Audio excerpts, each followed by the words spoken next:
所以咱来关心讲，即阵地动经济气象署的统计，到今仔日透早9点为止，昨昏上大地动加上尾的地动尾，即马计共有测到324届地动。即几天继续拢会有地动尾，乡亲一定爱细致。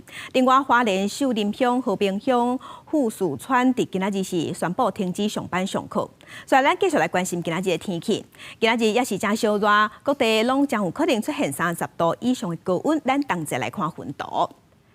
气象署针对嘉义、台南、高雄、甲屏东，伫今仔日有发布高温特报。其中嘉义、台南、高雄是柑仔色的灯号，有可能会连续出现36度以上的高温，天气会感觉真烧热，所以乡亲爱做好早日，嘛爱加啉水。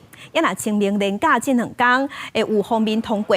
北部、东部和中部山区会有局部阵雨，明仔载北部、东部就会转较凉啊。中南部云嘛变较高，就袂遐尔热，会感觉较舒适。拜六、礼拜另外阁有一波锋面会到位，各地天气会转做较无稳定，落雨范围嘛会变较宽，有雷公雨也是局部阵雨会发生。